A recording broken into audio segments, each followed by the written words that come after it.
Global health seems to be in the news more and more in recent years. Talk about what global health is and why it's important to pay attention to it. Well, the U.S. Institute of Medicine defines global health as health problems, issues, and concerns that transcend national boundaries and may be best be addressed by cooperative action. It's important now more than ever to pay attention to global health because we are no longer confined to a box. Travel has advanced so that we freely move from one country to another, and at any given time, health concerns from one country will readily be made the concern of all countries by people moving to and from and between these countries.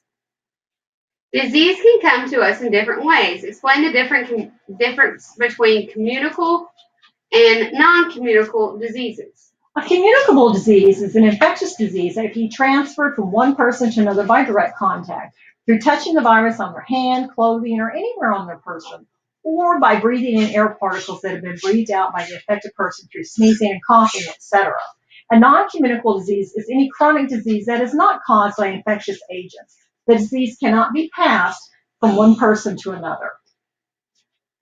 Let's talk about Ebola. Since I'm sure most of our viewers have heard a lot about it, what is it? Well, Ebola is caused by infection with a virus of the family, the Floviridae genus Ebola virus. There are 5 identified virus species, 4 of which are known to cause disease in humans. The Ebola virus, the Sudan virus, the Typhus virus, and the Typhus Ebola virus, formerly Colte, and the Bundibugyo virus. And then the 5th, the Reston virus, has caused disease in non-human primates, like the monkeys, gorillas, and chimpanzees, but not in humans.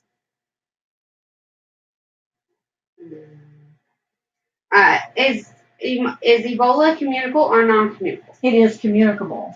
How do people get Ebola? Well, people get it through direct contact. There's no evidence that it can be spread through coughing or sneezing. Direct contact is through broken skin or mucous membranes, for example, the eyes, the nose, or the mouth. With blood or body fluids, including but not limited to urine, saliva, sweat, feces, vomit, breast milk, and semen of a person who is sick or has died from Ebola.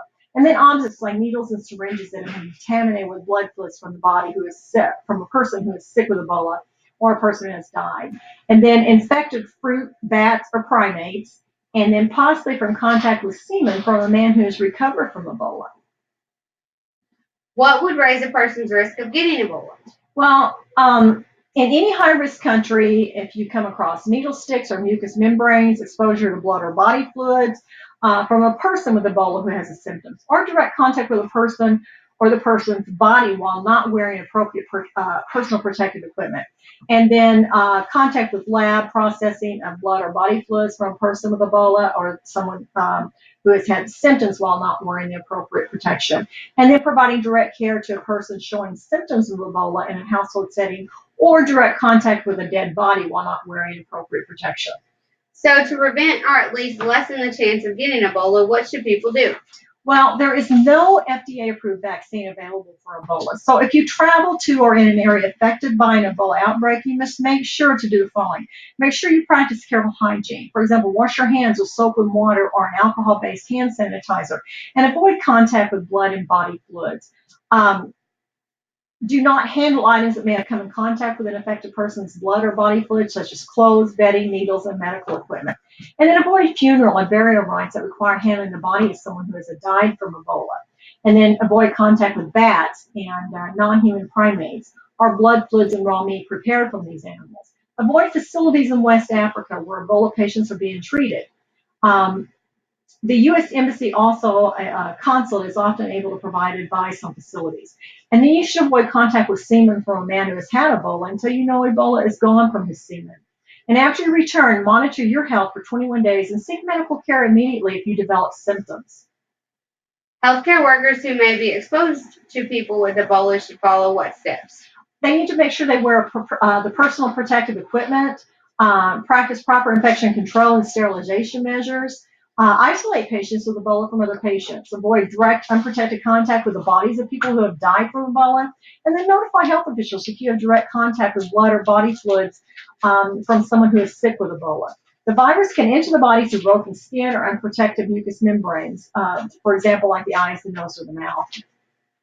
Outbreaks such as one related to Ebola can generate a lot of rumors and misinformation and even panic about what the disease is, how it is transmitted, and how likely people are to get it. Let's talk about the need for educating people about facts and versus myths. Oh, absolutely, there's a need to educate people. For example, a myth, Ebola can be spread through the air and the water. Fact, Ebola is spread through direct contact with the bodily fluids of a person who is sick with Ebola. Uh, Fluids like blood, saliva, sweat, feces, vomit, breast milk, and semen. Another myth, there are over-the-counter supplements that can prevent or cure Ebola. Fact, people infected Ebola are not contagious until they begin to show symptoms. Symptoms can appear between 2 to 21 days after exposure and can include fever, headache, stomach pain, muscle pain, diarrhea, vomiting, and unexplained bleeding or bruising. And then another myth, the Ebola virus cannot survive outside the body. The virus can survive on dry surfaces for several hours and up to several days in bodily secretions. And then another myth, expensive hand sanitizers are required to kill the Ebola virus. The fact, routine hand washing with soap and water is recommended, and Ebola can be killed with disinfectants like bleach. How about the complications that Ebola arises for the rights of travelers and responsibilities of governments?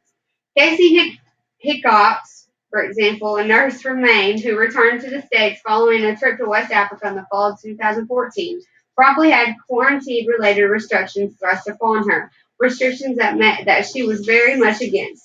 Briefly describe the difficulty of balancing individual rights and governmental responsibility. Well, I believe that Governor LePage acted out of fear and the desire to protect society as a whole. He weighed the common good against the rights of one American citizen. I don't believe any harm was meant, although he did make some unkind, perhaps untrue or uninformed statements. It would have been preferable to have the governor examine all the facts that surround the disease and meet with Hickox immediately upon her return to the States. Perhaps they could have reached a common consensus on the best way to determine if she was contagious and possibly give her the chance to place herself into self-quarantine rather than violate her rights. I also believe that our government has a responsibility to protect all the citizens of this great country. And if it takes a few weeks of quarantine for one or two individuals and the safety of millions is at stake, it's always best to err on the side of caution. What about secondhand smoke? Explain what it is and how it affects people. Well, secondhand smoke is the smoke that non-smokers are subject to when they are around those who are smoking cigarettes. Secondhand smoke is harmful. It's harmful to children and adults, and the only way to fully protect non-smokers is to eliminate smoking in all homes, work sites, and public places. You can take steps to protect yourself and your family from secondhand smoke, such as making your home and vehicles smoke-free. Separate smokers from non-smokers. Opening windows or using air filters does not prevent people from breathing secondhand smoke. Most exposure to secondhand smoke occurs in homes and workplaces. People are also exposed to secondhand smoke in public places such as restaurants, bars, and casinos, as well as in cars and other vehicles. And then people with lower income and lower education are less likely to be covered by smoke-free laws in work-sized restaurants and bars. People don't typically think of tobacco as a drug like heroin or cocaine, but the addiction it creates is strong, isn't it? Shouldn't we think of tobacco use as a form of substance abuse? Nicotine is a drug, and it is abused daily by those who partake in smoking. In my opinion, yes, it is a form of substance abuse, and since there are no real health benefits to cigarette smoking, and the risk is so high and detrimental to your health, I don't understand why it wasn't made illegal a long time ago. Thank you for talking to us. Well, thank you for having me.